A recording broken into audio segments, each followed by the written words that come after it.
Welcome to this practice on awakening our spine. Why our spine?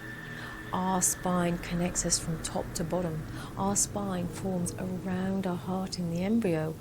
And we know, of course, if we injure our spine, we're in serious trouble. Now, the Chinese believe that our spine is an indication of our actual age. So if we keep our spine flexible and healthy and nourished and lubricated through movement, then we can live to a nice ripe old age. And although it's nice to be flexible, we mustn't overforce it. Just to say, for example, a doctor once examined a ballet dancer and said that they had a spine of an 8-year-old. I've met someone in fact, who actually had to have a spine operation after overforcing herself after training with a senior yoga teacher, and that is not the only story I've heard. So just to listen to what you can do. Don't over-push, don't over-force. Nothing ever is.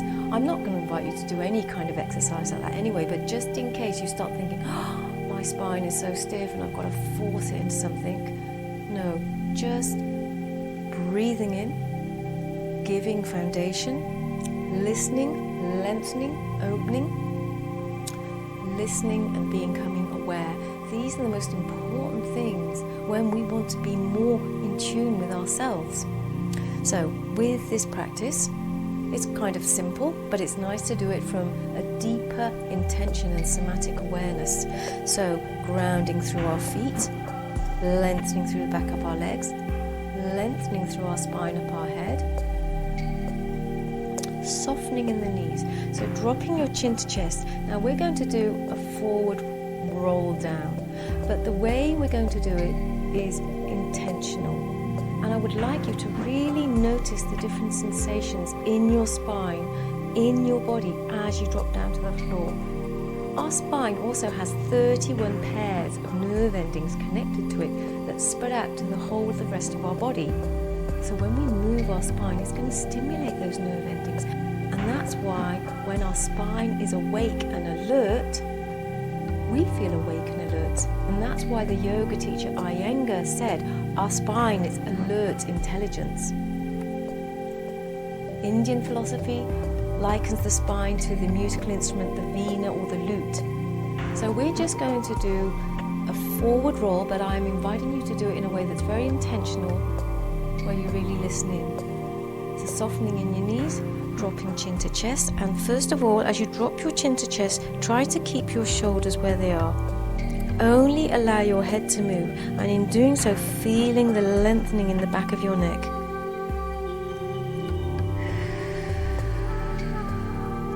Now, very gently start to drop your head and just allow your head to lead. So as your head's leading, then start to feel your shoulders going.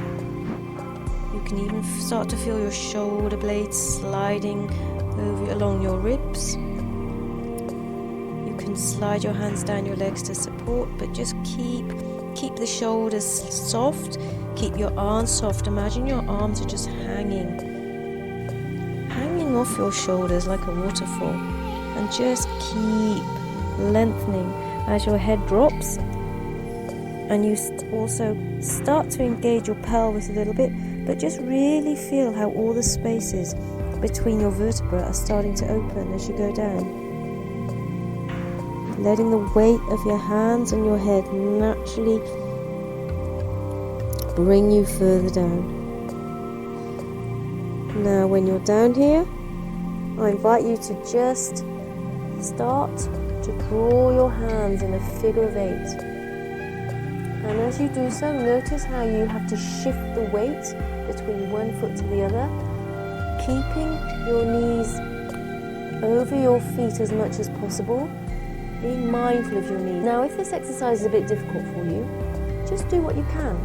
If you can't bend down all this far down, just bend as far as you can and just stay there, okay?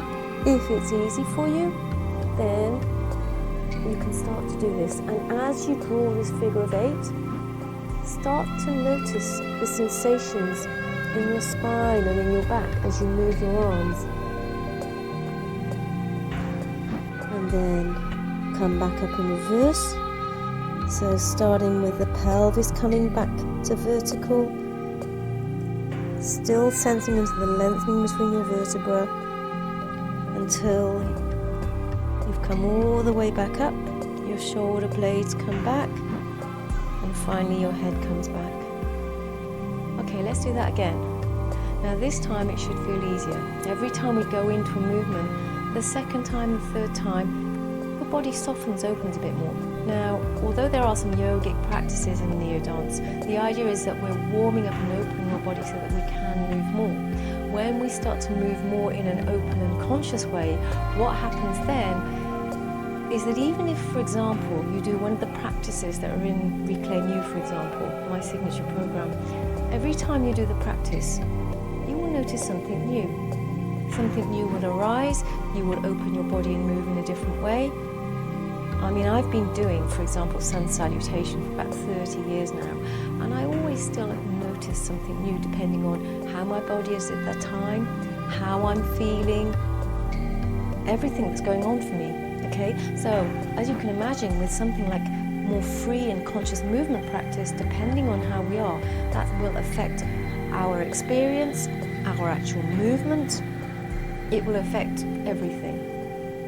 So, softening the knees, and so inhale and then exhale, drop the chin to chest, and then very softly, gently allow everything to fall away, falling away from your spine, feeling that spine lengthening and opening, softening in the knees. Now you can just start to draw. Imagine you're just doing this beautiful wave on the ground.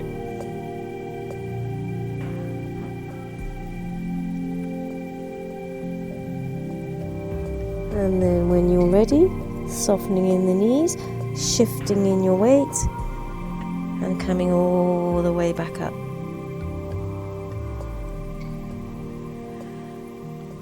See if you feel a little bit more open and flexible in your spine.